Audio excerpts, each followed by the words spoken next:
Mes chers collègues, je vous propose de commencer nos travaux malgré les incidents de séance à noter récemment. Monsieur le Premier Président, merci. Merci d'avoir accepté notre invitation dans le cadre d'un rapport que la Cour des comptes a rendu en séance publique le 13 mars dernier sur un sujet qui tient à cœur notre commission, qui est le sujet de l'adaptation au changement climatique. Un rapport très intéressant qui met en avant la nécessité d'une mobilisation forte de la communauté internationale, du moins augmenter ces actions à l'échelle internationale, notamment dans le respect des accords de Paris. Deux grandes réflexions dans le cadre de ce rapport qui permettent de répondre aux enjeux de l'adaptation des politiques publiques, à la fois un besoin de transparence beaucoup plus fort, mais aussi une nécessité de cohérence au regard de l'action menée par la France, notamment en matière de transition écologique. Naturellement, il se pose une question qui est claire. Quelle est, selon vous, les actions qui pourraient être engagées dans le cadre du plan national d'adaptation au changement climatique proposé par le gouvernement dans quelques semaines, du moins nous l'espérons, pour répondre à ce besoin à la fois de transparence, mais aussi à cette nécessité de cohérence. Dans ce rapport, à juste titre aussi, on parle de gouvernance et en particulier de coordination des interventions des entités du bloc communal. Il est important de souligner le rôle des collectivités territoriales. Comment vous voyez cette coordination et la place de l'État en respectant bien entendu un principe fort de libre administration des collectivités territoriales. Et puis enfin, le sujet du financement, un sujet essentiel. Deux points dans le rapport: un mécanisme de solidarité financière nécessaire pour financer cette adaptation, mais aussi la nécessaire organisation, création d'un fonds d'aide à la recomposition du littoral auquel les collectivités, mais aussi des entreprises, l'État pourrait contribuer. Des estimations, on parle, si on regarde les estimations de I4C, de 2,3 milliards d'euros par an. Pouvez-vous nous faire état du fonctionnement de ce fonds d'aide et comment est-ce qu'il pourrait être abondé? Voilà quelques questions qui se posent. Une nouvelle fois, un grand merci de votre réactivité, puisque, je le rappelle, ce rapport a été présenté le 13 mars dernier et au 28 mai, vous êtes devant notre commission. Donc, au regard de votre agenda, il me semble important de saluer votre réactivité et votre action. Je vous laisse la parole, Monsieur le Premier Président. Et puis, comme vous le voyez, nous avons d'ores et déjà un certain nombre d'orateurs de groupe qui vous questionneront sur ce rapport. Merci beaucoup, Monsieur le Président. On aurait pu être beaucoup plus réactif encore si vous nous aviez sollicité plus tôt. En général, je suis à la disposition du Parlement sans attendre 2 mois. Je tiens à le préciser. C'est de l'ordre de quelques jours à la semaine. Mais bon, je suis très heureux d'être devant vous pour présenter le rapport public annuel. Alors, vous me demandez de le faire en 10 minutes, ce qui est absolument impossible. Donc, je vais couper à la serpe et aller à quelques conclusions. D'abord, à quelques mots d'introduction pour dire à quel point je suis ravi d'être devant votre commission. Je crois que c'est une première. Je vais très souvent devant la commission des finances, assez souvent dans la commission des affaires sociales, puisqu'elles ont sur nous un droit de tirage et nous leur donnons une dizaine de rapports par an à la demande des commissions. C'est notre mission prévue par la Constitution. Mais c'est vrai que cette année, nous avons fait un choix tout à fait différent de l'habitude. Depuis que je suis Premier Président, depuis 2021, le rapport public n'est plus une espèce de best-of, c'est un rapport public thématique. Et nous avons choisi cette année de nous concentrer sur ce thème de l'adaptation au changement climatique, ce qui marque une volonté, j'allais dire politique, de ma part, en tant que Premier Président de la Cour des comptes, d'écologiser la Cour des comptes. Et nous ferons de plus en plus de rapports qui sont consacrés à ces matières. Je ne vous ferai pas l'insulte de vous définir l'adaptation au changement climatique. C'est l'ensemble des mesures qu'il faut et qu'il faudra prendre aujourd'hui et dans les décennies à venir pour continuer à vivre de façon supportable dans un climat qui aura profondément changé. Et ça se distingue de l'autre volet ou l'autre volant qui est l'atténuation, qui consiste à limiter le changement climatique lui-même. Mais la hausse des températures est déjà à l'œuvre, nous le voyons. Nous vivons chaque année des années qui sont parmi les plus chaudes du siècle. C'est un phénomène irréversible. Et nous pourrions être confrontés, c'est ce qu'envisage, je crois, le PNACC 3, à une hausse de 4 degrés à la fin du siècle. Ce n'est pas à nous de d'apprécier le réalisme de cette évaluation. Disons qu'il vaut mieux en la matière être prudent et ensuite avoir de bonnes surprises plutôt que de faire l'inverse. Donc ça me paraît une bonne base de raisonnement. Nous avons choisi de nous baser non pas sur l'atténuation, c'est-à-dire sur la manière de diminuer les gaz à effet de serre, mais plutôt sur l'adaptation, parce que ça impacte notre quotidien et ça pose de très nombreux défis à l'action publique qu'elle concerne au premier chef. Nous avons pris le prisme non pas d'une approche macro, d'une approche globale. Il n'y a pas dans notre chiffre, dans notre rapport, le chiffre qui tue. Voilà, ça coûte tant, ça représente tant. D'abord parce que les données ne sont pas disponibles. Je vais y revenir et c'est un problème. Et ensuite parce que c'est une donnée assez mouvante. Vous évoquez 2,3, 3 milliards. Ce sont des chiffres qui sont évoqués par différents rapports, notamment le rapport Pisani-Ferry-Mahfouz. Nous les prenons comme assez réalistes en vérité. Nous avons choisi de faire en fait 16 chapitres thématiques issus de travaux qui ont été réalisés conjointement, je tiens à le dire, par la Cour des comptes, mais aussi par nos chambres régionales des comptes, parce que nous avons tenu, vous parliez des collectivités locales, à la territorialisation et avoir une approche qui soit résolument transversale. Ce qui d'ailleurs correspond aussi à une réalité qui est que au niveau national, le plan national d'adaptation au changement climatique ou le PNACC est complété par des stratégies sectorielles. La préparation du troisième PNACC a débuté en 2022.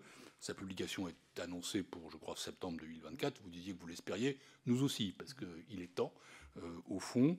Et sa rédaction s'inscrit dans un contexte qui était profondément renouvelé, puisque le ministre de la Transition écologique, je l'ai dit, a appelé à se préparer à un scénario de réchauffement du climat de 4 degrés à la fin du siècle, ce qui nous paraît être le dernier défi. C'est, je l'ai dit, l'absence d'un chiffrage exhaustif et cohérent. Il n'est pas possible de le réaliser en l'état. L'Institut de l'économie pour le climat, I4CE, a évalué en effet le coût de 18 mesures prioritaires, mais pas exhaustives, à 2,3 milliards d'euros. C'est le chiffre que vous avez donné. Le rapport Pisani-Ferry-Mahfouz est plutôt sur 3 milliards, avec quelques prudences méthodologiques, mais il faut réfléchir aussi secteur par secteur et ajouter les actions des collectivités territoriales.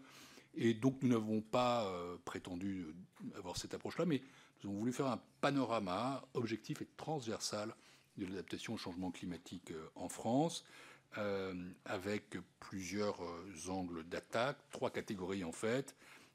D'abord des effets sur les secteurs transversaux, comme le financement de l'économie, qui irrigue l'ensemble des activités des secteurs. En deuxième lieu, un impact sur les grandes infrastructures, les équipements, les villes, plus généralement l'habitat, en d'autres termes, tout ce qui a été construit par l'homme. Et puis enfin, le troisième type d'impact du changement climatique porte sur l'environnement physique et biologique, en un mot, la nature, et sur les personnes. Voilà nos 3 approches qui se répartissent en 16 thèmes.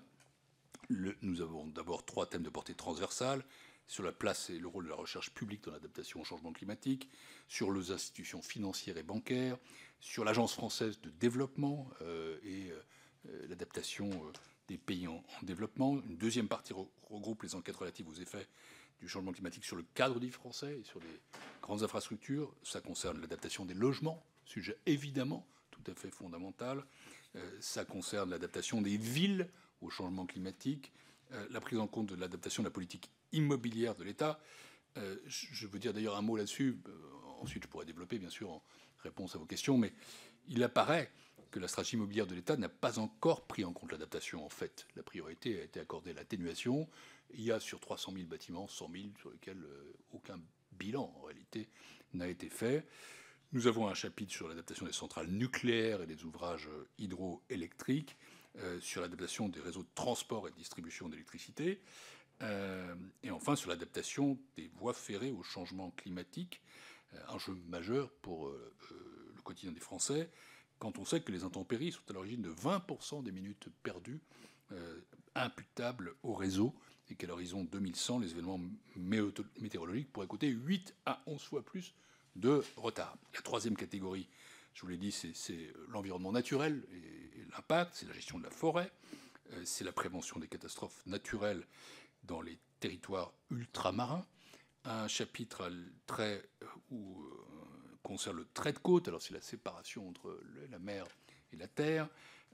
Il y a des dizaines de milliards d'euros qui sont menacés d'ici 2050. Or, on connaît mal le risque et son intégration dans les politiques d'aménagement est très hétérogène.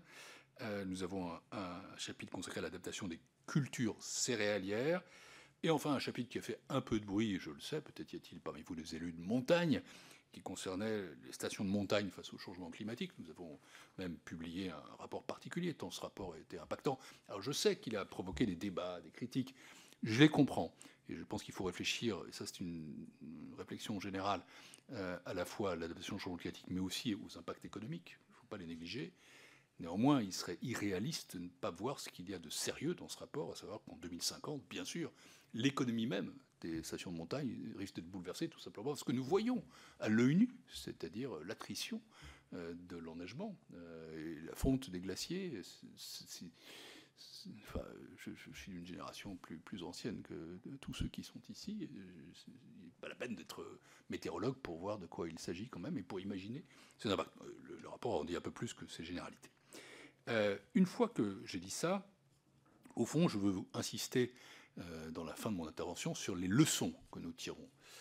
La première, c'est qu'il faut mieux connaître les effets du changement climatique, les risques auxquels nous devons nous adapter et leur ampleur. La prise de conscience de l'urgence de l'adaptation est bien réelle, mais elle est très hétérogène selon les secteurs. Pour certains domaines et acteurs, comme les gestionnaires de réseau, en fait, ça date des tempêtes de 1999. Pour d'autres domaines, comme le logement, c'est une priorité plus récente et même totalement absente ou inopérante pour l'immobilier de l'État. Connaître, ça n'est pas simple, au fond. Il y a une leçon que nous tirons, c'est qu'il faut absolument améliorer les prévisions et les données dont nous disposons. D'abord, sans données, on ne peut pas faire de chiffrage global. Et puis, sans prévision, on ne parvient pas à conjurer certains risques climatiques. Je prends un exemple.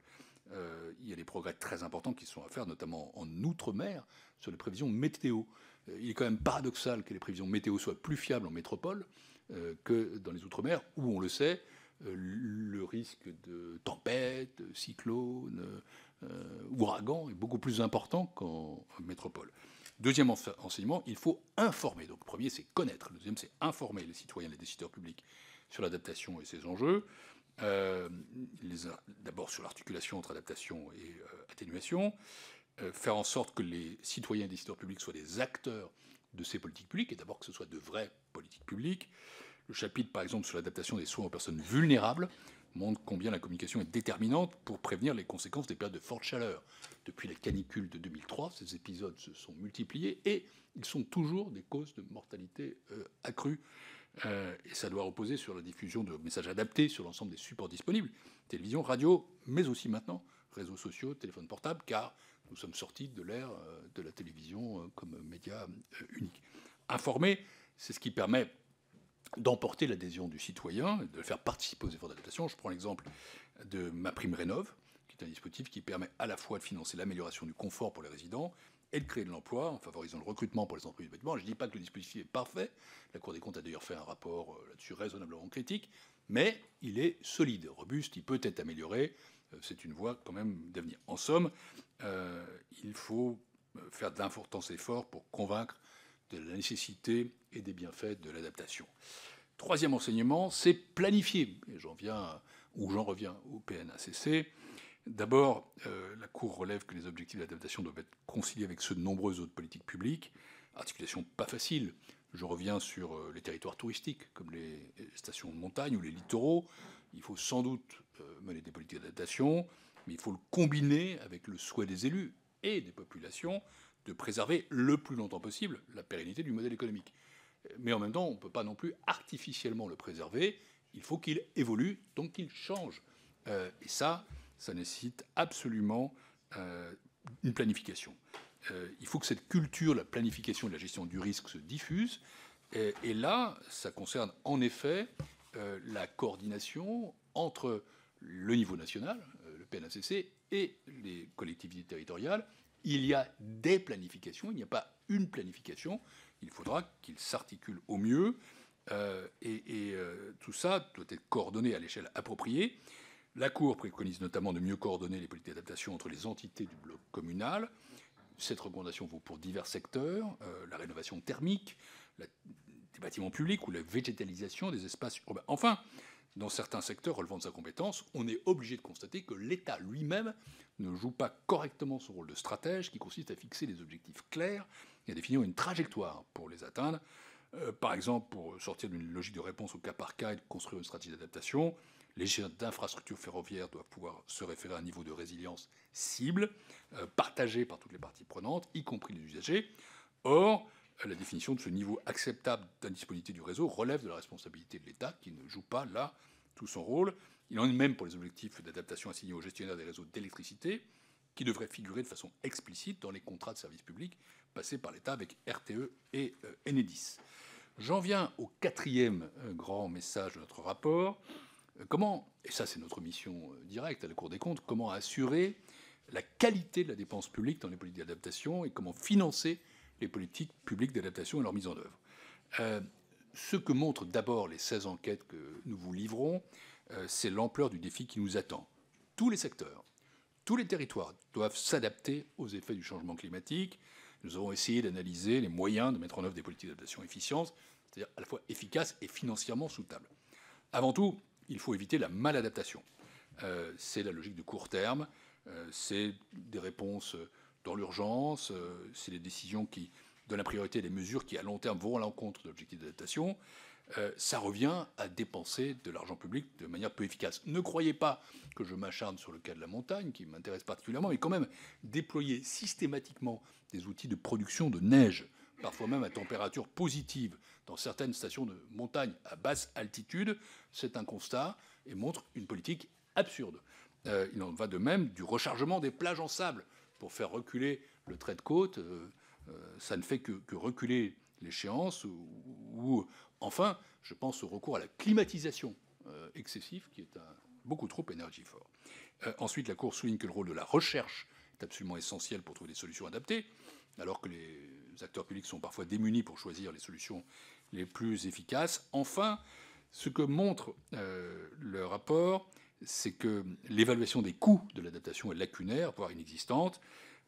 Et nous rappelons, c'est notre mission, pardon, ça ne plaît pas à tout le monde, mais c'est comme ça, que l'adaptation ne doit pas nécessairement passer par des nouvelles dépenses publiques. Nous avons une dette financière, nous avons une dette écologique, et les deux, en fait, vont ensemble.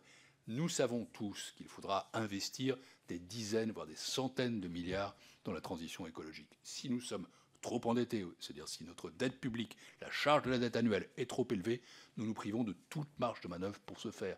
Donc nous sacrifions l'avenir au présent. Nous n'avons rien contre une préférence collective forte pour la dépense publique, à condition que les services publics soient correctement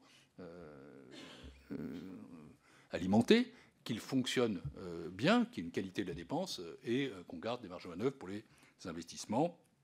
Les décideurs doivent s'approprier les données, les outils et les solutions à leur disposition. Voilà, j'ai essayé de remplir cette gageure, de vous présenter très vite, en 14 minutes, un rapport que j'ai présenté en 35 à la tribune. Et je ne vais pas être trop long, je crois, parce que 16 chapitres, ce n'est pas tout à fait facile.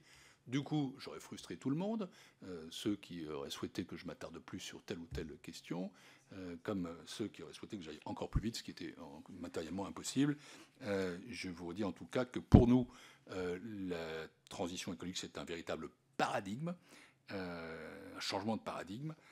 C'est une modification profonde de l'analyse de la politique publique et que nous aurons d'autres rendez-vous, j'espère, avec votre commission. J'envisage notamment, de publier à un moment donné un rapport annuel sur cette question de la transition écologique et de faire en sorte que toutes les chambres de la Cour et toutes les chambres régionales des comptes travaillent ensemble sur ce grand objectif transversal. Ce n'est pas un défi, ce n'est pas une crise, la transition écologique, c'est quelque chose de permanent avec lequel nous devons vivre, auquel nous devons justement nous adapter. Ce que montre ce rapport, c'est que cette adaptation, la prise de conscience est là, elle est en route, ça reste encore très lacunaire, très éclaté, insuffisamment coordonné, pas toujours bien financé, et qu'il y a beaucoup de progrès à faire. Merci, Monsieur le Premier Président, et merci d'avoir présenté avec un esprit de synthèse ce rapport. Et Je le dis avec beaucoup de modestie, mais je sais que les collègues auront l'occasion de vous relancer, de sorte à ce que vous puissiez rentrer un peu plus dans les détails. Nous en venons donc aux représentants des groupes politiques, et pour le groupe Renaissance, la parole est à Olga Givernet. Merci, Monsieur le Président, Monsieur le Premier Président. Alors, au nom du groupe Renaissance, je tiens à féliciter la Cour des comptes d'avoir choisi cette thématique, la question de l'adaptation au changement climatique. C'est un excellent travail, il illustre les considérations budgétaires. Elles ne peuvent plus se penser indépendamment de l'urgence climatique.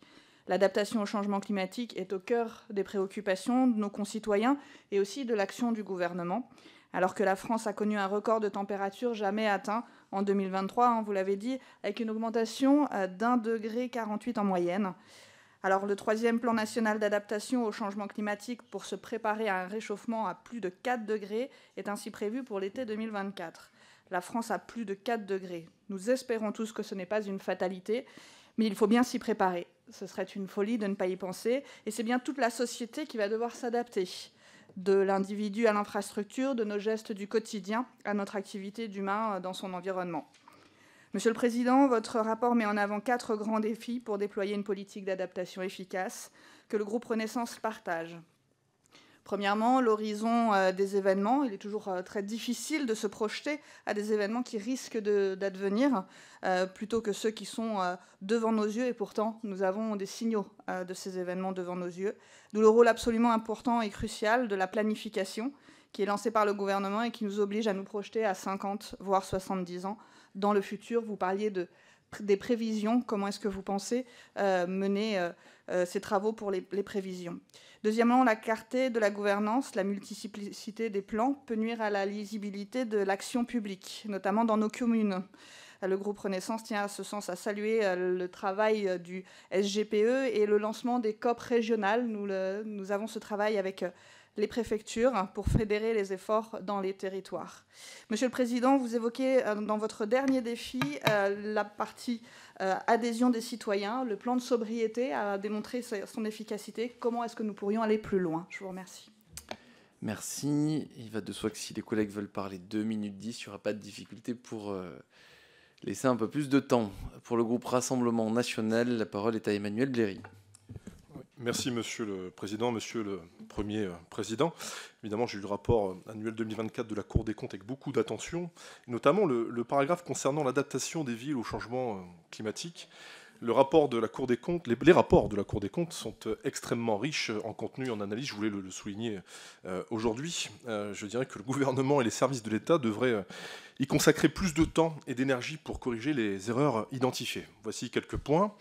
Le rapport souligne que l'enchevêtrement des documents de planification crée une complexité inutile, entravant les solutions nécessaires contre le changement climatique. Les administrations locales peinent à appliquer certaines dispositions législatives ou réglementaires, souvent avec retard. Avec le Rassemblement national, nous luttons évidemment contre la surrégulation et l'inflation normative pour promouvoir des simplicités de dispositifs, une position, je crois, partagée par la Cour des comptes. Certaines agglomérations, autre point, commencent à fusionner des documents de planification, ce qui est un progrès. La Cour recommande des solutions simples et de bon sens pour la renaturation urbaine, telles que la végétalisation des sols. J'ajouterais même qu'en plus de rafraîchir la ville, certains végétaux ont la capacité de capturer les particules en suspension, ce qui contribue à lutter contre la pollution. Je dirais que c'est fou de prendre conscience aujourd'hui que les effets du changement climatique pourrait être atténué par la mise en place de solutions de bon sens que l'on cherche à imposer de manière verticale par un corpus normatif inflationniste, dense, complexe, et dont la mise en application est finalement peu contrôlée, sinon par ce rapport de la Cour.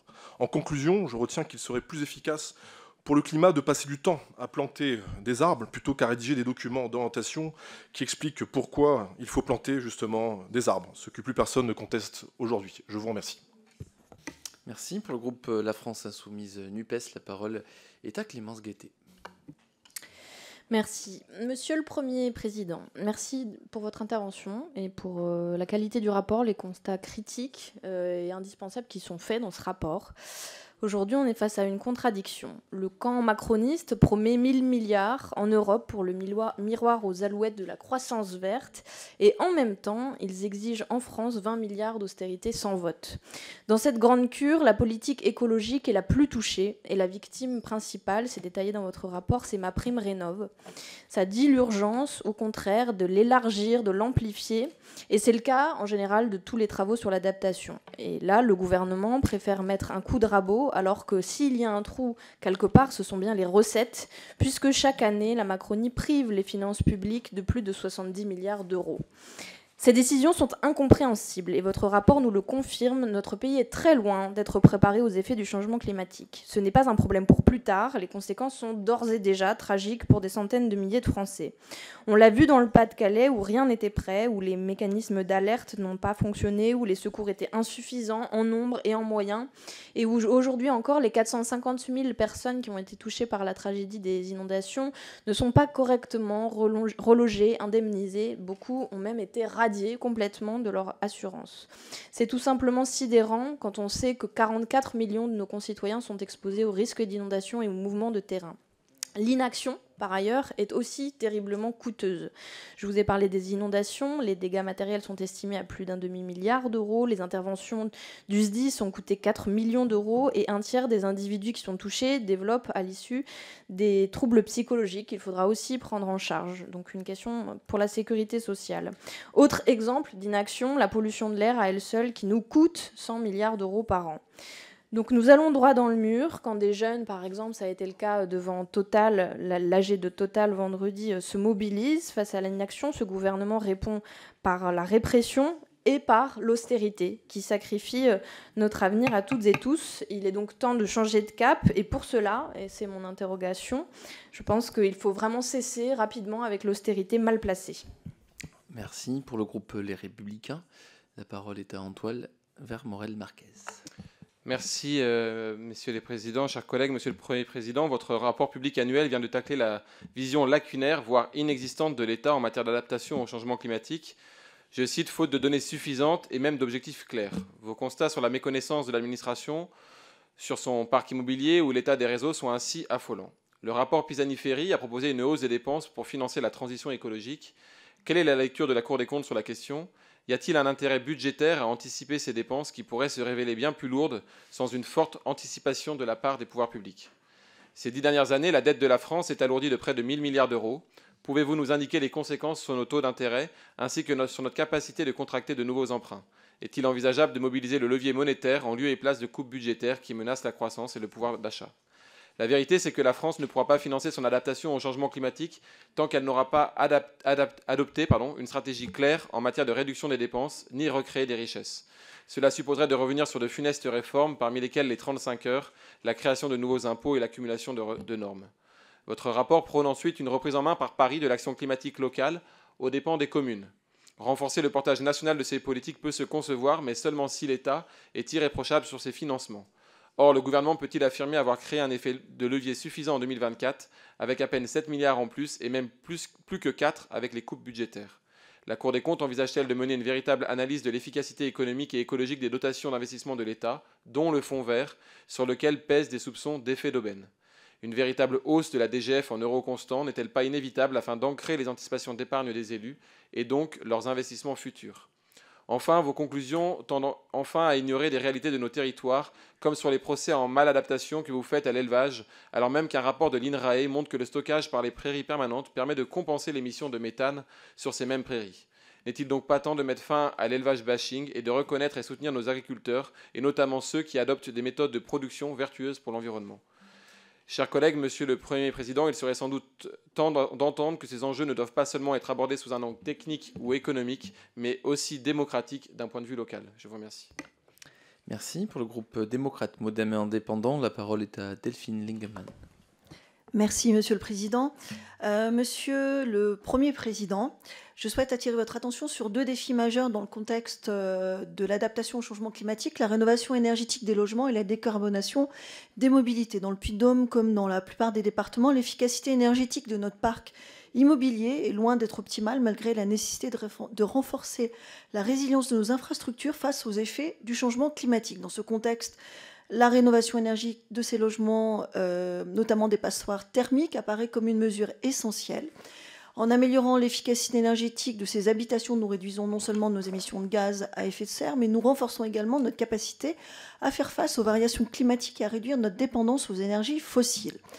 Autre sujet majeur, la transition vers les mobilités durables, ce vaste chantier de décarbonation de nos mobilités, est accompagné de nombreux dispositifs fiscaux. Ma question est donc la suivante. Comment la Cour des comptes évalue-t-elle l'efficacité de ces actions? Je parle de nos politiques de transition écologique, par exemple MaPrimeRénov'.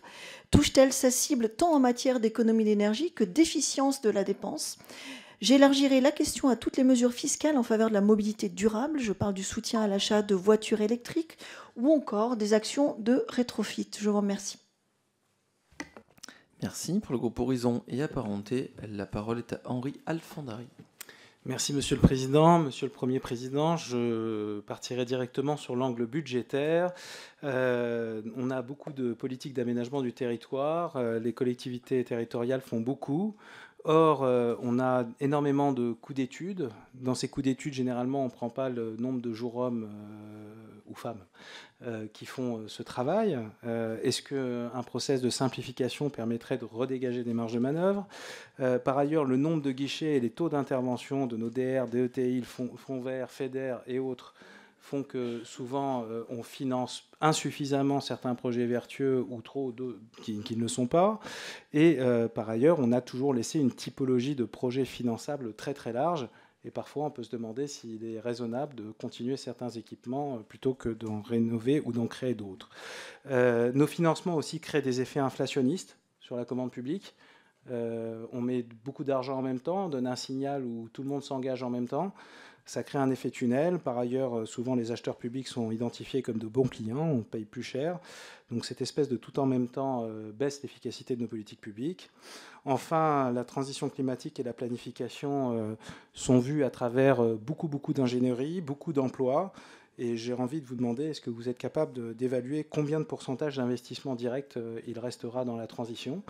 Par ailleurs, on est tous énormément gourmands de planification au sens des documents d'orientation. Tout ceci nécessite des cabinets d'études, des révisions générales qui ont un coût et qui sont autant d'argent qu'on ne met pas dans la planification. Donc je voulais aussi avoir votre avis sur ces simplifications peut-être qui permettraient d'aller plus loin dans les investissements. Et par ailleurs, peut-être si vous pouviez dégager une vision de pluriannualité qui permettrait de donner de la visibilité aux élus et aux acteurs pour effectuer mieux cette planification. Je vous remercie. Pour le groupe socialiste et apparenté, la parole est à Bertrand Petit.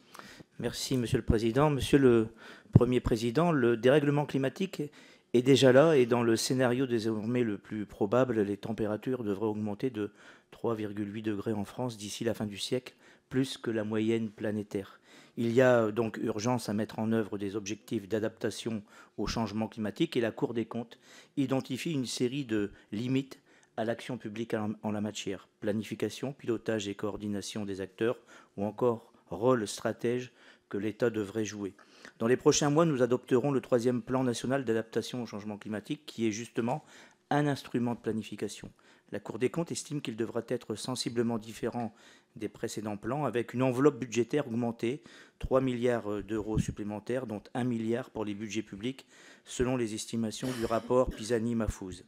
La Cour préconise aussi de rééquilibrer les moyens en faveur de la recherche sur l'adaptation et l'atténuation, de soutenir et d'accélérer les projets de recherche et de développement, ainsi que les expérimentations en lien à la prévention des risques d'inondation et de retrait-gonflement des sols argileux, ou encore d'identifier et de mesurer les coûts d'adaptation au changement climatique des parcs de production nucléaire et hydroélectrique et des réseaux électriques de transport et de distribution. Autant de dépenses supplémentaires. Pourtant, la Cour des comptes dresse aussi le constat de finances publiques dégradées et met en cause les baisses significatives de prélèvements obligatoires. Un double constat donc entre besoin de financement de nos objectifs d'adaptation au changement climatique et des finances publiques dégradées après des années de baisse de recettes pour les budgets publics.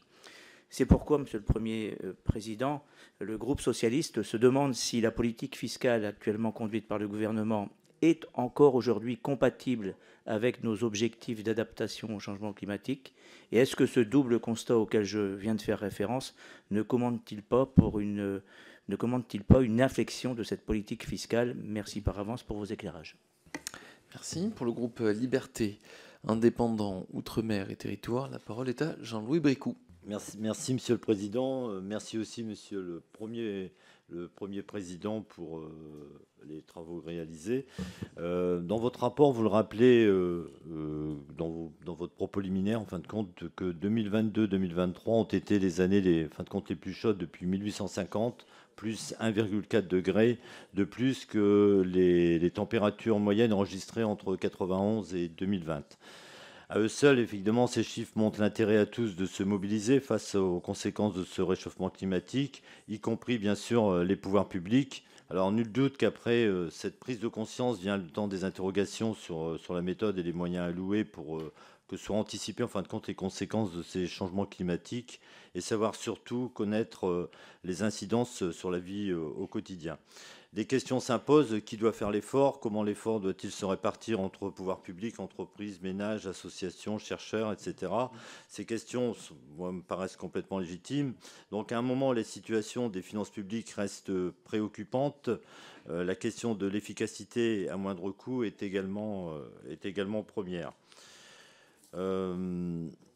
Se pose également en termes d'efficacité, en fin de compte, la question de la territorialisation des moyens, puisque les conséquences climatiques sont bien sûr singulières d'un territoire à l'autre. Alors planifier effectivement sur le plan national serait quelque part un non-sens. Pouvez-vous nous dire comment vous appréhendez en fin de compte cette territorialisation?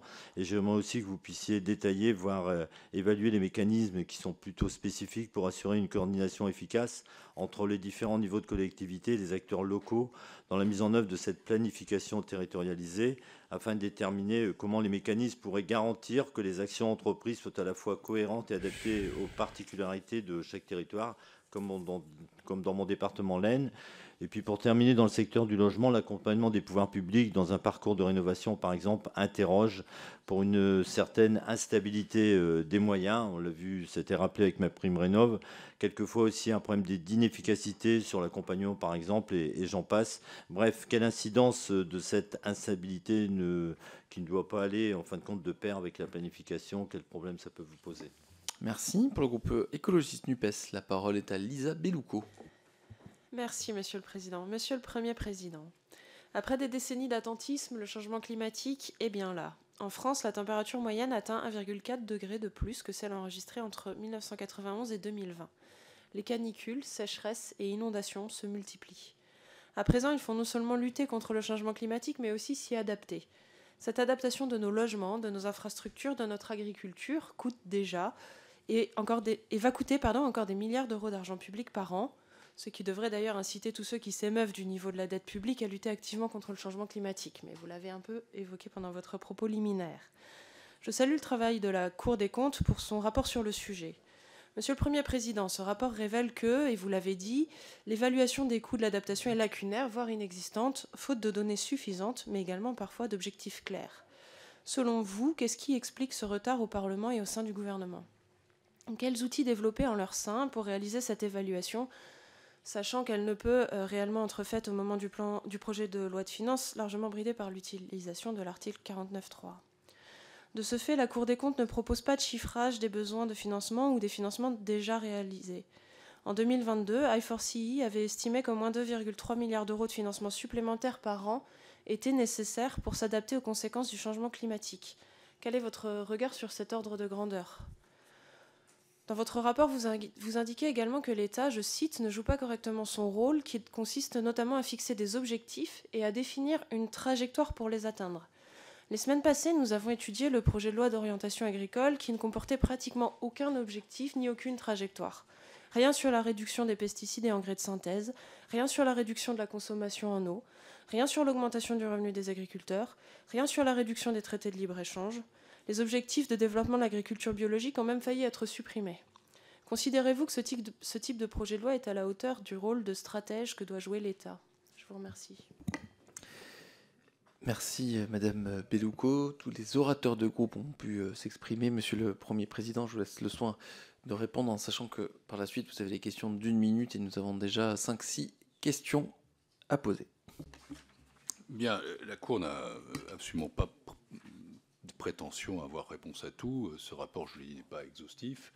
Il n'est pas non plus un rapport macro. Il donne une série de coups de projecteur qui, tout de même, si vous les mettez bout à bout, donne un panorama qui, jusqu'à présent, est inédit, je crois, de ces politiques d'adaptation au changement climatique. Alors, je vais essayer de regrouper mes réponses, qui d'ailleurs ne sont pas aussi des commentaires sur tous les pans de l'action gouvernementale, c'est normal, nous ne sommes pas des censeurs, je ne crois pour ma part ni au gouvernement des experts, ni au gouvernement des juges, je crois beaucoup plus à la démocratie représentative, c'est-à-dire un dialogue entre un exécutif qui exécute et un parlement qui légifère et contrôle.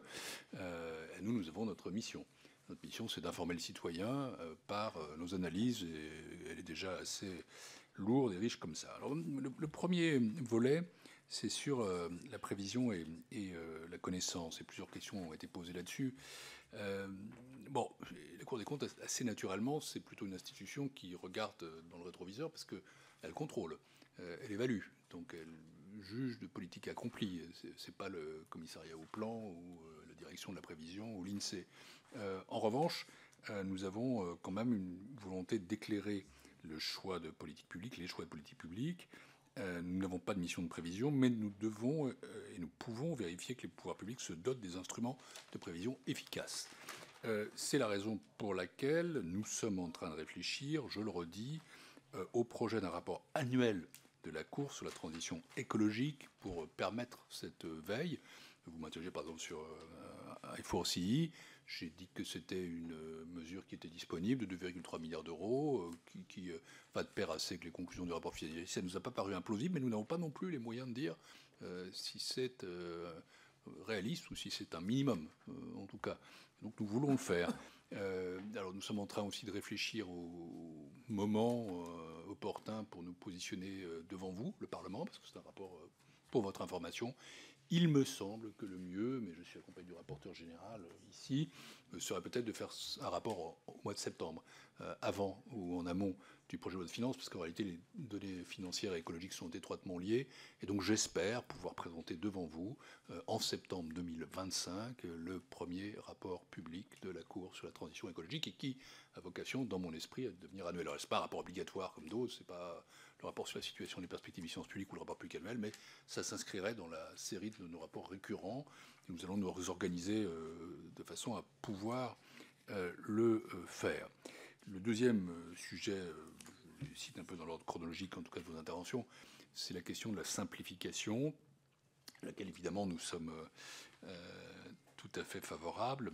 Il n'empêche que simplification ne doit pas vouloir dire dérégulation en la matière. On ne peut pas considérer que toute régulation, toute législation est mauvaise. Ce sont des domaines quand même assez techniques dans lesquels les acteurs doivent avoir un certain nombre de repères. Et donc il faut, à défaut d'autres formules, peut-être une meilleure régulation. Autrement dit, on doit pouvoir à la fois faire des documents d'orientation et planter les arbres. L'un ne s'oppose pas aux autres, même si les documents d'orientation ne doivent pas être tous sous un format papier, ce qui évite de déforester. Le troisième sujet que vous avez évoqué les uns et les autres, c'est le sujet des collectivités territoriales, de la décentralisation aussi. Alors, je veux dire tout de suite que la Cour ne prône pas de recentralisation des politiques de transition écologique ou énergétique. Ce que nous recommandons, c'est une meilleure articulation entre la stratégie nationale et les plans locaux. Les collectivités sont évidemment essentielles pour prendre des décisions de transition au niveau local. Et je redis qu'au fond, ce que nous proposons, c'est d'instaurer une véritable culture de la planification et de la gestion du risque, parce que les enquêtes que nous avons effectuées montrent que la planification, quand elle existe, est soit défaillante, soit dispersée, que ce soit, par exemple, dans des domaines que vous avez évoqués, l'immobilier ou à l'échelle des villes. Parfois, des planifications locales existent, c'est sûr, mais elles sont incomplètes ou elles sont appliquées de manière très inégale. C'est le cas, par exemple, pour la stratégie nationale de gestion du trait de côte, sur laquelle nous avons aussi fait d'ailleurs un rapport particulier. Elles sont aussi peu coordonnées, elles sont mal réparties entre les différents échelons de collectivité, comme en témoignent certaines stations de montagne qui cherchent à diversifier leur activité en s'appuyant sur une échelle trop étroite, qui est celle de la commune, parce qu'évidemment, à ce moment-là, c'est plutôt celle de l'intercommunalité ou du massif qui est pertinente. Et donc, il faut, dans cette affaire, un pilote qui s'appelle l'État, mais qui coordonne de très nombreux acteurs concernés. Et il me semble que la vocation du PNACC doit être de donner justement ces trajectoires, ces points de repère. Le quatrième sujet que je vais évoquer, vous avez été plusieurs, même assez nombreux à l'évoquer, c'est évidemment la question du rapport avec les finances publiques. Alors, c'est pas, pour le coup, par définition, c'est le débat démocratique sur les finances publiques, il est essentiel. Vous avez des points de vue très différents selon votre appartenance politique, et qui conduisent à des choix qui sont également très différents. Je n'ai pas du tout à me prononcer là-dessus. Je veux dire simplement un certain nombre de choses. La première chose, c'est que j'ai maintenant une assez longue vie publique. Je n'ai jamais été un partisan de l'austérité. L'austérité, c'est ce qui affaiblit l'État, c'est ce qui l'appauvrit, c'est ce qui empêche l'action publique. Je crois qu'il n'en est pas question. D'ailleurs, en France, disons-le quand même, malgré les affirmations, nous en sommes comme au 50e budget de suite présenté en déficit. La dette publique a doublé en 30 ans. Elle a augmenté de 47 points depuis 2021 à l'entrée dans l'euro. En termes d'austérité, on a quand même fait mieux. Nous ne sommes pas des spécialistes de l'austérité en France. Ça peut être plus ou moins tendu, j'en conviens. Mais je vais aller un peu plus loin que ça et donner des éléments un peu plus précis. Première chose, notre situation d'endettement est une situation qui ne peut pas perdurer. Ça, je suis très ferme là-dessus. On peut avoir des visions de droite, de gauche ou d'ailleurs de la manière de réduire la dette publique, mais la dette publique est une cause qui est une cause commune. Nous avons aujourd'hui 3 200 € de dette publique. Au train où ça va, nous en aurons 3 600 en 2027. Je reviendrai présenter le rapport sur la situation et les perspectives des finances publiques dans la commission des finances au début du mois de juillet. Nous avons une dette publique qui est à 110% du PIB et elle continue d'augmenter. Lors de l'entrée dans l'euro, j'étais à l'époque ministre des Affaires européennes, c'était en 2001, nous avions exactement le même pourcentage de dette publique dans le PIB que l'Allemagne, quelques 58 et quelques pourcents du PIB. Aujourd'hui, ils sont à 65 et ils seront à 60 le prochain, nous sommes à 110. Donc ça fait une divergence qui est très difficile. Et surtout, le fait d'avoir une charge de la dette extrêmement importante nous prive de toute marge de manœuvre. Nous avions 25 milliards d'euros de charge de la dette en 2021. Nous en avons 55 ou 57 cette année selon les mesures. Pourquoi ? Parce que l'inflation est passée par là et nous sommes sortis d'une période magique qui était celle des taux d'intérêt négatifs. C'est très pratique, des taux d'intérêt négatifs, vous endettez, vous gagnez de l'argent. C'est absolument formidable, mais nous n'en sommes plus là. Nous avons des taux d'intérêt positifs et ils vont le rester assez durablement, même si la BCE décide de baisser ses taux le mois prochain, ce qui semble être le cas. Et je ne crois pas du tout à la substitution de la politique monétaire par rapport à la politique budgétaire. Il faut une adaptation entre les deux, une articulation, ça s'appelle un policy mix. Et dans ce contexte-là, nous aurons probablement 85 milliards d'euros de charge de la dette en 2027, si les objectifs qui sont prévus par le pacte de stabilité sont remplis, ce sur quoi j'ai, je l'ai dit, quelques doutes, car je ne crois pas beaucoup à la crédibilité et à la cohérence de ce document. L'État, le Haut Conseil des finances publiques l'a dit. Nous risquons d'avoir plus, en vérité. Et à ce moment-là, nous nous trouvons dans une situation où il n'y a aucune marge de manœuvre. Et c'est très fâcheux pour deux choses. La première, c'est vous pouvez avoir à nouveau des aléas de politique économique, des crises. Nous constatons quand même qu'au cours des dernières 20 années, elles se sont multipliées de toutes origines, qu'elles soient énergétiques, climatiques, ou qu'elles soient liées à une pandémie. Et comment faire face à une pandémie quand vous n'avez pas de marge de manœuvre ? Il vaut mieux, pour le coup, je ne préconise pas d'avoir 60% de dette publique, mais il vaut mieux avoir 60% de dette publique qu'en avoir 110. Il vaut mieux avoir 5 milliards de charge de la dette que d'en avoir 90. Et puis, pour financer les politiques d'avenir, et c'est là le problème, et ça c'est votre réflexion à vous, collectivement, c'est la décision du peuple souverain aussi, eh bien, il faut réduire la charge de la dette. C'est absolument impératif.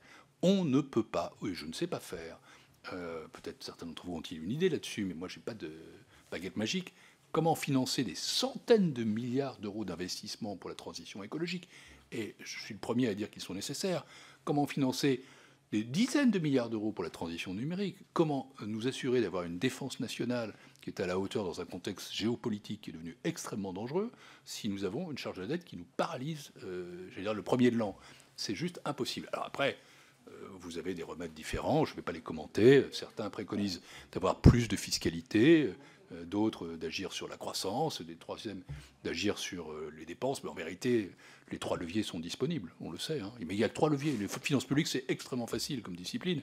Vous pouvez soit augmenter les impôts, quelle marge manœuvre-t-on pour ça, soit militer sur la croissance, mais nous ne sommes pas à l'aube de 30 glorieux, je tiens quand même à le dire. Donc ceux qui pensent que la croissance toute seule va y suffire, ce n'est pas vrai. Et enfin, vous devez faire des économies en dépenses. Et on a quand même quelques raisons de penser que quand on a 57% de dépenses publiques dans le PIB, il y a quelques marges de manœuvre. Je l'ai dit d'une phrase et je le redis maintenant, nous avons en France une préférence collective pour la dépense qui est très forte et qui n'est pas en soi absurde, puisque c'est un consensus, à une condition, c'est que cette dépense publique soit extrêmement efficace. Si tous nos concitoyens étaient persuadés que l'éducation nationale est dans un état merveilleux alors qu'elle recule dans les classements PISA, que notre hôpital a bénéficié à plein des 60 milliards d'augmentation qui ont été faits au cours des 3 dernières années, que la politique du logement relançait à elle seule le bâtiment ou bien permettait des mouvements de logement social, alors qu'on sait que ça n'est pas le cas et qu'elle représente quand même 2 fois plus dans le PIB que... Tout ça, c'est pas pour dire qu'il faut tout torpiller, c'est pour dire qu'une dépense publique de meilleure qualité, c'est vital. Et je crois beaucoup aux revues de dépenses publiques à cet égard comme instrument pour fonder un raisonnement informé sur comment aller vers une meilleure qualité de la dépense publique. J'insiste pas sur la quantité. La quantité, plutôt l'amélioration de la quantité est un résultat de l'amélioration de la qualité. Mais ça, ce sont des choix qui sont devant nous tous. Enfin, j'en viens à une dimension qui est tout à fait fondamentale, qui est la dimension sectorielle, puisque notre rapport il est fait comme ça. Vous m'avez interrogé sur 3-4 secteurs, mais il y en a 16 en vérité, et je vous renvoie quand même au rapport. Je vais dire quelques mots d'abord sur MaPrimeRénov'. Les modifications annoncées pour 2024 de MaPrimeRénov' prévoient une meilleure prise en compte des pics de chaleur. Les rénovations globales devraient prendre mieux en compte les gestes d'isolation et de ventilation. Ce sont des avancées qui restent timides à nos yeux, qui ne sont pas à la hauteur du risque de maladaptation des logements, lié à l'augmentation annuelle de 8% du recours à la climatisation mécanique, qui accroît les dépenses d'énergie. Donc c'est une politique qu'on peut aussi améliorer dans sa qualité. Je dis au passage, pour ajouter à la question précédente, que je ne crois pas non plus que le rabot soit la bonne solution. Je préfère des lois de finances correctement prévues plutôt que des rabots qui sont annoncés 2 mois après sur la base de prévisions dont on savait qu'ils n'étaient pas justes. Le Haut Conseil l'a dit. Moi, je ne croyais pas en septembre qu'on ferait 1,4% de croissance. Quand je dis moi, c'est pas moi, c'est le Haut Conseil qui est pluraliste. Personne ne le croyait. On s'y est accroché. 2 mois après, on arrive à un rabot qui, forcément, le rabot, c'est toujours la manière la plus bête, Monsieur le Président, de diminuer les dépenses publiques. Et si on évitait ça, et plutôt de prévoir tout cela. Je pense aussi à ce qui a été dit sur l'élevage bashing. Je souriais en écoutant ça, parce que ça fait plus référence à un des rapports particuliers qui a été fait par la Cour l'an dernier. Il avait été un peu, les conclusions avaient été un peu hâtives peut-être, je les avais moi-même commentées. Néanmoins, il est exact aussi que dans ce secteur-là, il faut effectivement privilégier des modes agricoles ou d'agriculture qui permettent d'être moins consommateurs en matière de gaz à effet de serre, et il y a des améliorations au moins qualitatives à apporter. Voilà, je termine par un mot sur l'efficacité des incitations financières, pour dire que c'est le travail que les juridictions financières se fixent pour effectuer ou permettre d'améliorer l'efficacité des politiques publiques. Nous avons déjà fait des rapports sur MaPrimeRénov'. Nous envisageons de faire un examen des différents dispositifs et l'impact de la politique fiscale sur l'énergie. Donc nous avons une production qui est constante. Le rapport annuel que j'évoquais ne va pas épuiser ce que nous ferons. Nous avons une chambre qui est maintenant, depuis 2018, est entièrement consacrée à ces sujets. Et je pense que l'ensemble de ces travaux contribuent à éclairer le débat public. Nous n'avons pas, je le redis, la prétention de détenir une vérité. Un rapport de la Cour des comptes, j'ai toujours pensé, j'ai fait d'autres choses dans ma vie que le premier président de la Cour des comptes. Je suis un magistrat de la Cour des comptes, mais j'ai quand même passé une 30aine d'années à l'extérieur, notamment dans la vie politique. J'ai été 3 fois un des vôtres, député, et bien un certain nombre de fois ministre. j'ai toujours pensé que les rapports de la Cour des comptes étaient réfutables. Je l'ai pensé quand j'étais à l'extérieur, je le pense à l'intérieur. D'ailleurs, c'est pour ça qu'ils sont contredits.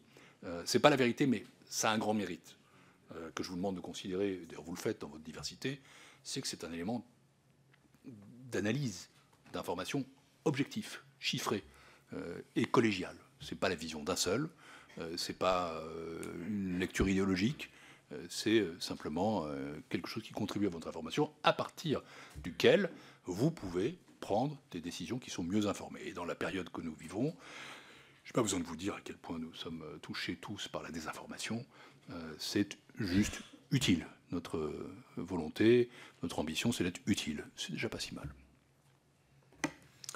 Merci, Monsieur le Premier Président. Nous en venons donc aux questions d'une minute. Et première question posée par Madame Catherine Couturier.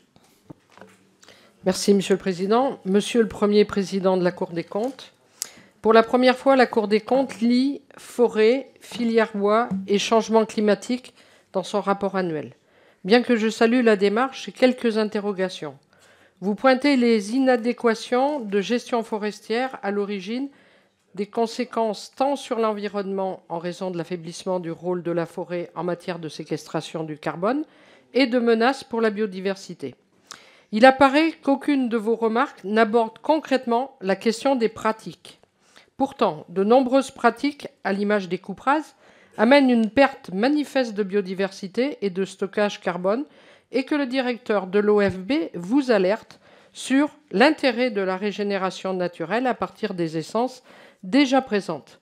Ceci, alors que le plan 1 milliard d'arbres favorise uniquement la replantation en monoculture suite à des coupes rases, puisque aujourd'hui ces aides vont à 88% sont des plantations après coupe rase, que 10 000 hectares de forêts saines et bien portantes ont été rasés pour planter des arbres sur ces surfaces.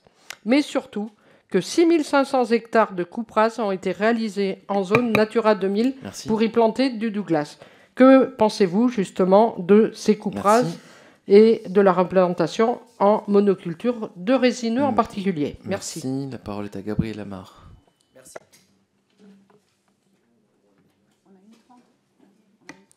Oui, ne vous inquiétez pas, chers collègues. Madame Couturier a pris la largesse de poser une question à 1 minute 30. Vous aurez 1 minute 30. Pas de difficulté. Et pas de difficulté, Monsieur Amar, le chrono n'a pas démarré. Je vous en prie. Oui. Merci, Président. Monsieur le Premier Président, le changement climatique étant irréversible, vous avez rappelé la nécessité de s'y adapter et de mener des politiques ambitieuses. Mon groupe parlementaire appelle à le faire à travers une véritable planification écologique. J'aimerais attirer votre attention sur un projet d'infrastructure en cours qui, lui, ne s'adapte à rien du tout et qui, à l'inverse, nous conduit droit dans le mur. Ce projet d'un autre temps, c'est bien sûr la création d'une nouvelle ligne ferroviaire reliant Lyon à Turin. La population se mobilise justement ce dimanche à Aoste, en Isère. La Cour des comptes s'était exprimée sur le sujet dès 2012 par le biais d'un référé qui rappelait que les coûts prévisionnels des travaux n'ont fait qu'augmenter entre 2002 et 2011, passant de 12 milliards à 24 milliards. La Cour des comptes prévoit-elle de produire ou d'obtenir de nouvelles estimations des coûts prévisionnels? Enfin, alors que ce projet constitue un écocide conduisant à drainer 150 millions de mètres cubes d'eau et à artificialiser 1300 hectares de zones agricoles et naturelles, nous sommes loin d'une adaptation au changement climatique.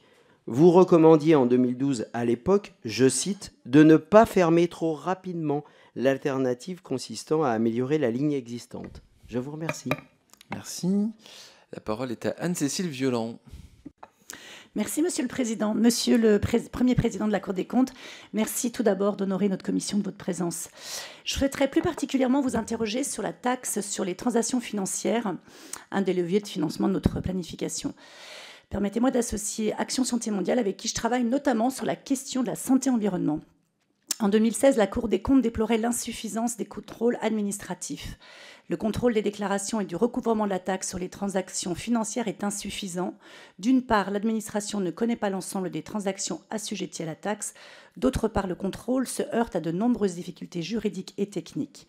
Euroclear France, en dépit de sa fonction de dépositaire central, n'a pas connaissance de l'ensemble des transactions potentiellement assujetties à la taxe. Je vous cite, « La faiblesse des contrôles actuels appelle de nouvelles actions de la part de l'administration visant notamment une amélioration des échanges d'informations entre les services gestionnaires. » Le 19 juin 2017, vous écriviez au ministre de l'Économie et celui des Comptes publics en les interpellant sur les 3 points synthétiques.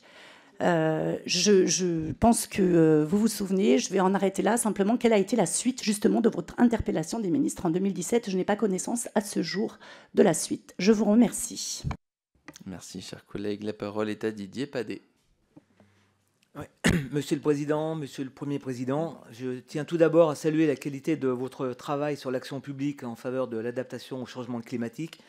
En tant que député savoyard, je ne souhaite pas revenir sur la polémique générée par le rapport établi par les chambres régionales des comptes en février 2024 sur les stations de montagne face au changement climatique et je préfère me focaliser sur l'avenir. On ne va pas refaire le match. En ce qui concerne la montagne, je salue le fait que vous recommandiez dans votre rapport d'apprécier la vulnérabilité des stations face à la hausse des températures, non seulement sous l'angle climatique, mais aussi à la lumière d'autres facteurs tels que le poids économique des stations, qui est déterminant pour apprécier la capacité des acteurs de la montagne à s'adapter. Et vous convenez également du fait que ces données indispensables pour évaluer la vulnérabilité des stations sont actuellement éparses. En conclusion, vous recommandez donc de permettre le regroupement des données sous le pilotage de l'État via un observatoire national auquel l'ensemble des acteurs concernés auraient accès pour les mettre en capacité d'élaborer les bonnes stratégies d'adaptation. Les acteurs de la montagne ont clairement compris qu'il était temps d'agir pour s'adapter au réchauffement climatique. Ils sont déjà dans l'action pour s'adapter et seraient probablement très heureux de bénéficier d'un tel observatoire. Pourriez-vous être plus précis quant à sa mise en œuvre? Sous quelle forme? Dans quel délai? Et selon quelles conditions pensez-vous mettre en place cet observatoire?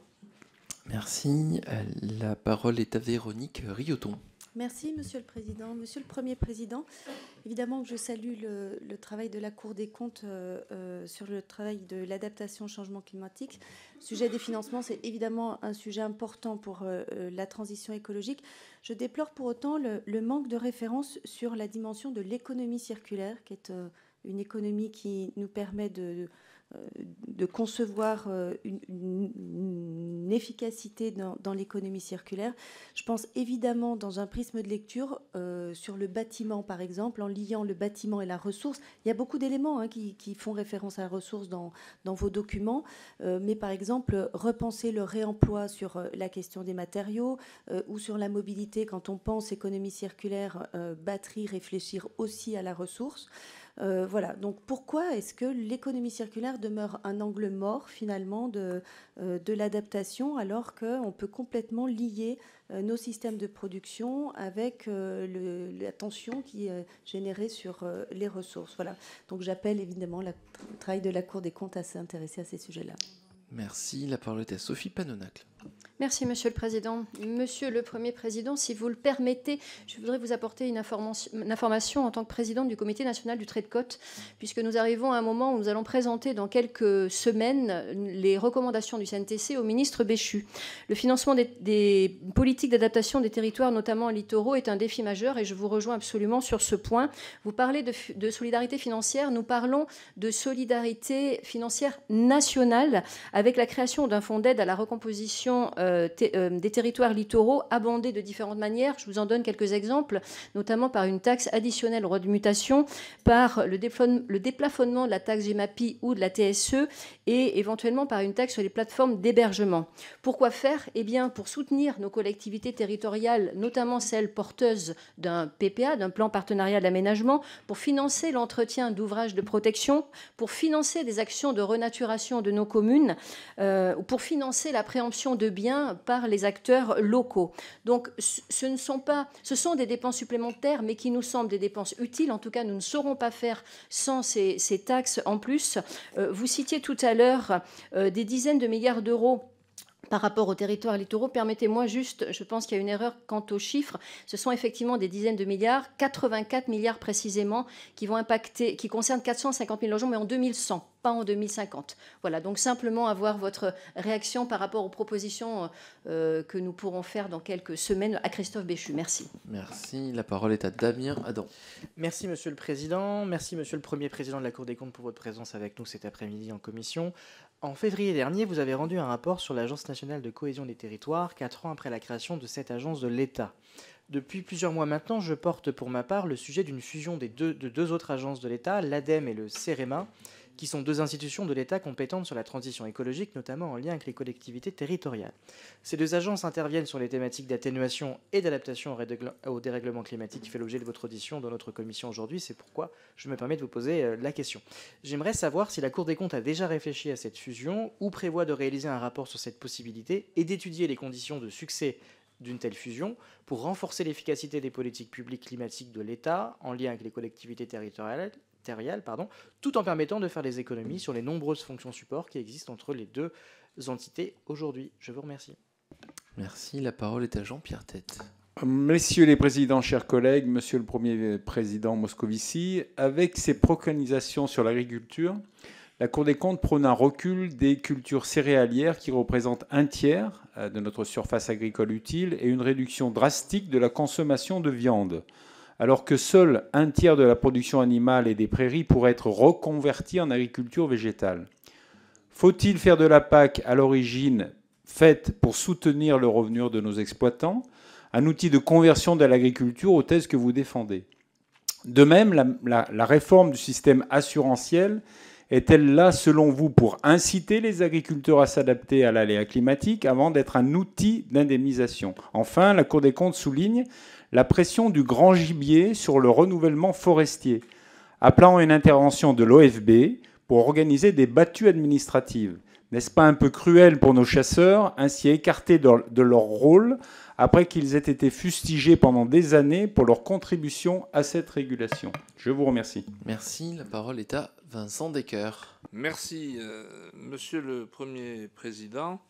Notre mission sur l'adaptation de la politique de l'eau au changement climatique, dont Yannick Nory et moi-même étions rapporteurs, a pointé du doigt le mur d'investissement auquel doivent faire face les communes, qu'il s'agisse de l'entretien de leur réseau, la lutte contre les fuites par exemple, ou encore de l'investissement dans de nouvelles unités de traitement pour faire face aux pollutions émergentes.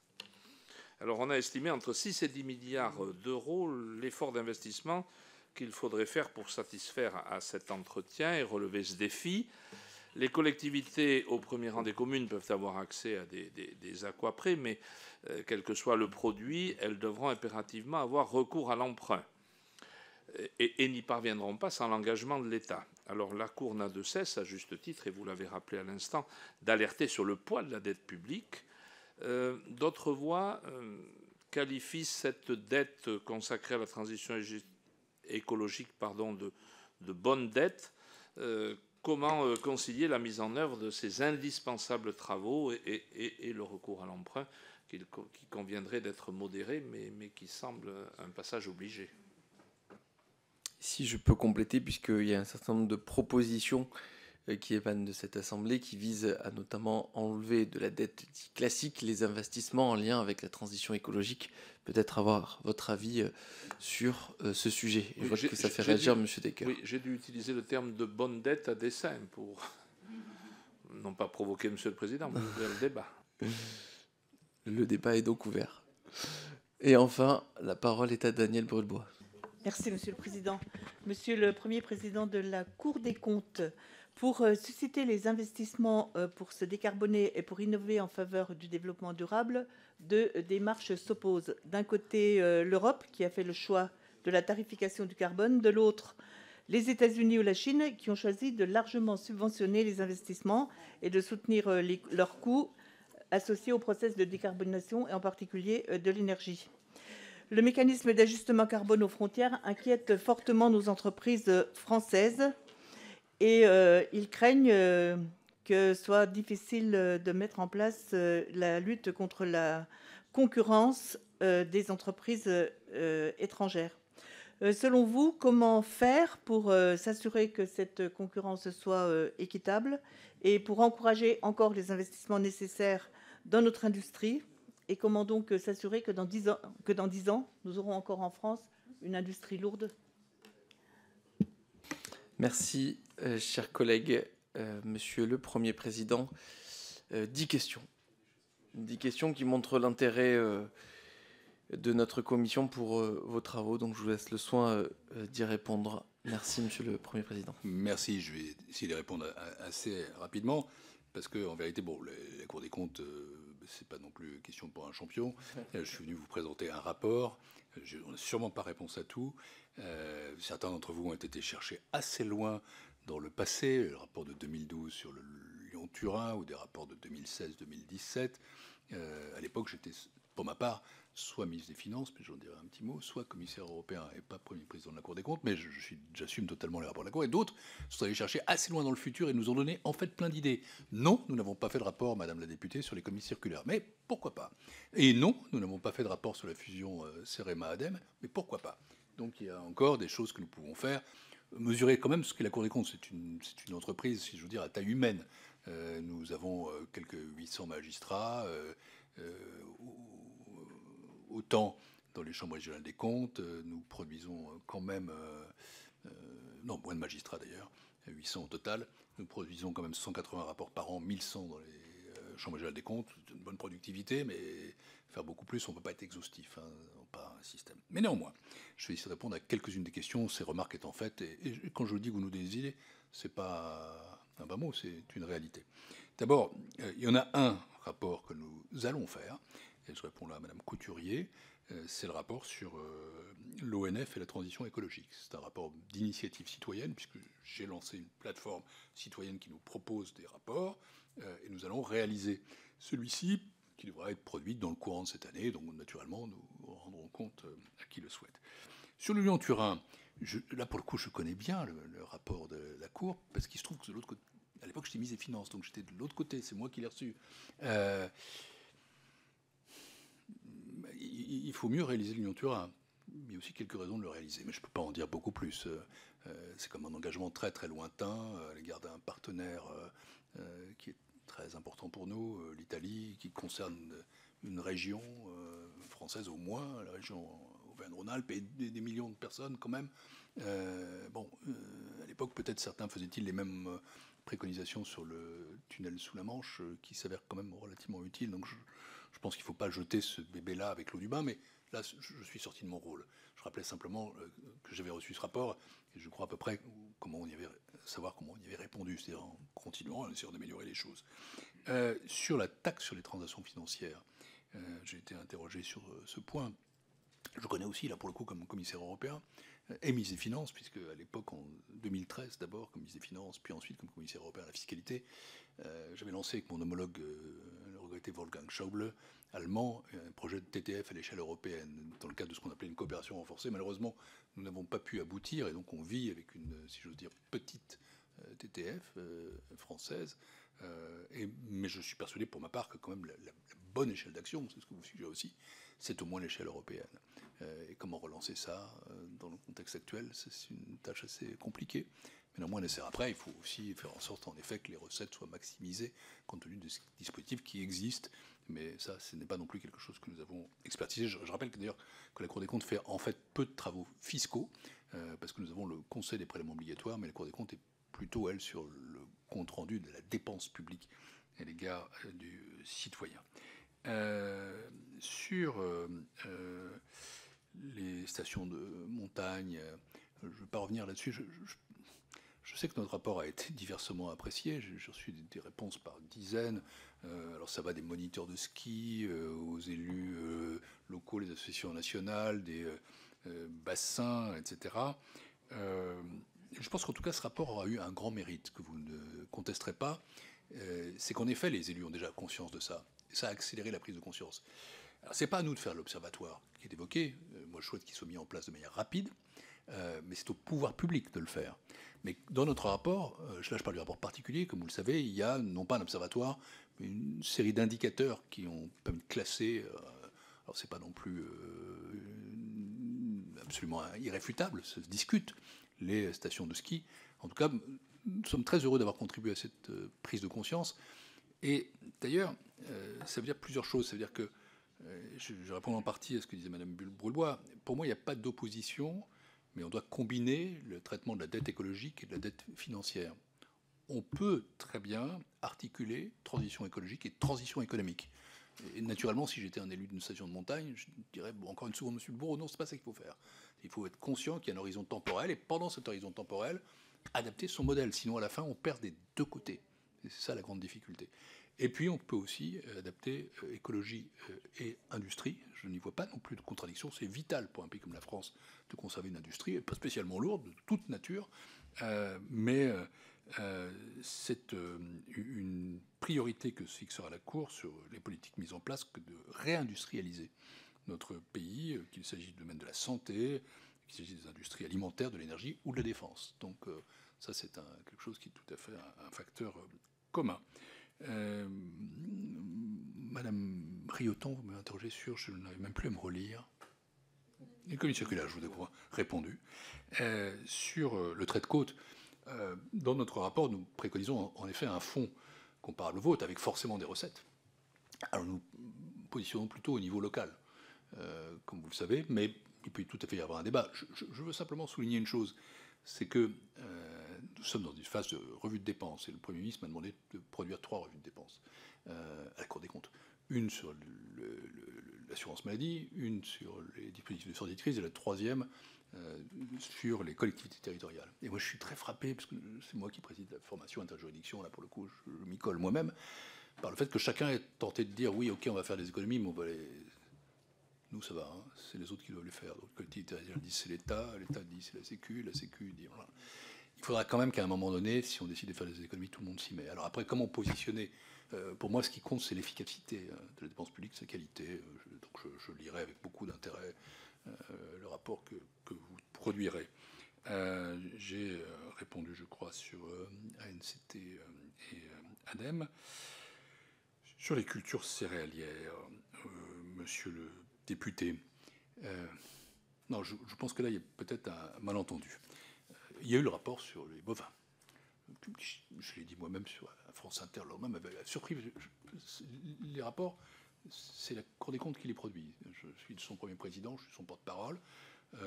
Il y avait certains messages qui étaient, disons, un peu tirés. Il y avait un excellent rapport, et puis après une conclusion qui ressemblait trop à une règle de 3. Mais en vérité, vous l'avez dit, les agriculteurs sont les premiers à s'adapter au changement climatique. Donc ils sont conscients eux-mêmes de ce qu'ils doivent faire. Il ne s'agit pas d'avoir, par exemple, une politique d'abattage systématique. Là, cette lecture eût été fâcheuse. Elle était fâcheuse. J'ai essayé de la corriger. En revanche, comment produire de façon à émettre le moins de gaz à effet de serre, ça, c'est une responsabilité collective. Il faut produire de manière qualitative. La qualité de la dépense publique, c'est aussi ça. Sur les céréales, on constate que le secteur qui a été le plus en avant sur l'adaptation au changement climatique. Donc, notre rapport public, je vous incite peut-être à le lire d'un peu plus près. Il est assez élogieux. C'est plutôt un satisfecit que l'on fait à cette industrie, et nous ne préconisons en rien une réduction de la production nationale. Donc là-dessus, c'est pas du tout la logique de comparaison avec le rapport bovin, si je veux dire, n'est pas du tout le même. Sur la forêt et le gibier, il y a un vrai sujet qu'on peut pas nier. Nous avons fait un rapport citoyen sur le rôle des chasseurs en matière de biodiversité, que nous reconnaissons tout à fait, avec en même temps cette prolifération qu'il faut bien collectivement que nous soyons capables de maîtriser. Donc nous travaillons sur les sujets agricoles avec le souci de mener les adaptations nécessaires, mais de le faire en lien avec les professions agricoles, dans le respect de la nature, et pas du tout dans une logique qui serait hostile à l'agriculture. Ce serait absurde dans un pays comme le nôtre et compte tenu de la qualité de notre écosystème agricole. Enfin, sur le mur d'investissement, j'ai essayé d'y répondre tout à l'heure. C'est bien la question. D'un côté, nous avons une montagne de dettes qui ne cesse de monter. Les 3200, 3600 demain, c'est vertigineux. Ce sont des chiffres qui finissent par être ésotériques pour les Français. Ils sont abstraits. Qu'est-ce que c'est, 3200 milliards? C'est juste. Moi, je parle plutôt d'autre chose. En général, je parle de la charge de la dette. Parce que comme gestionnaire de l'État, je l'ai été, comme ministre de l'économie et des finances, c'est ça qu'on traite. On doit la gérer, cette dette. On emprunte quelques 270 milliards d'euros par an. L'agence France Trésor émet. Nous avons de la chance. Cette dette est de qualité. Et donc ce papier français se vend bien.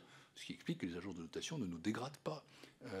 Ils ne nous dégradent pas, à la fois parce que nous avons plutôt une bonne gestion de notre dette, parce que le pays est solide, mais aussi parce que nous sommes un pays membre de la zone euro.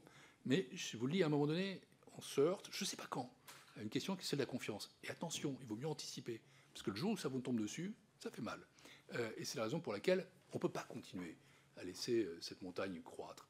D'autant que vous avez à côté de ça un mur d'investissement.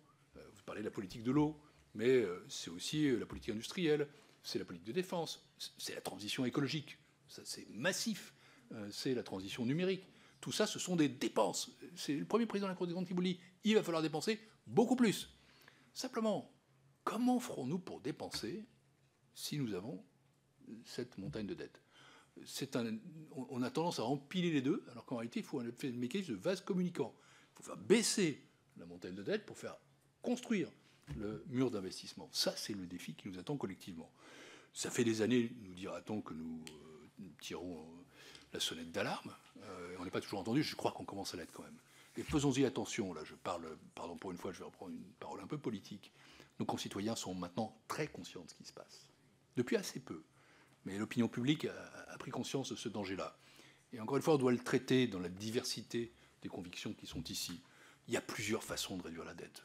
Elles peuvent provenir de la gauche, de la droite, du centre, d'autres encore. Mais on ne peut pas éviter ce sujet-là.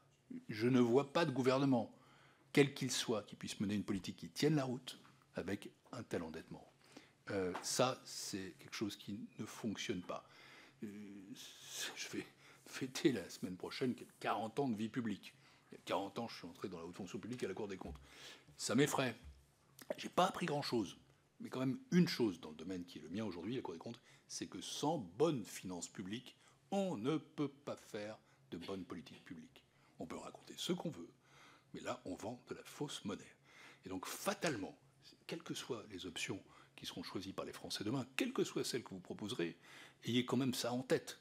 Pour faire grandir le mur d'investissement, nous devons diminuer la montagne d'investissement, d'endettement, et si nous ne le faisons pas, alors nous ne parviendrons pas à faire les investissements nécessaires. Et notre pays décrochera, reculera, sans compter les sanctions qui ne manqueront pas, à un moment donné, de s'abattre sur lui. C'est la raison pour laquelle je suis très tranquille pour vous dire qu'il faut vraiment traiter la question et que nous sommes arrivés, au pied du mur, quand même. Mais ça, c'est un autre sujet, la situation de nos finances publiques, qu'il va nous falloir affronter. Il y a eu des dégradations dans les dernières années, des résultats qui n'ont pas été à la hauteur, une position relative de la France qui recule dans la zone euro, un niveau d'endettement qui est préoccupant dans l'absolu au regard des autres. On ne peut pas se dérober aux choix indispensables qui doivent être faits avec de la volonté politique, du courage et de la pédagogie.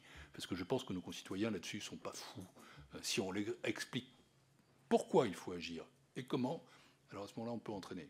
Si on tourne autour du pot, alors à ce moment-là, on va nulle part. Mais je suis loin de mon rapport, pas si loin en fait.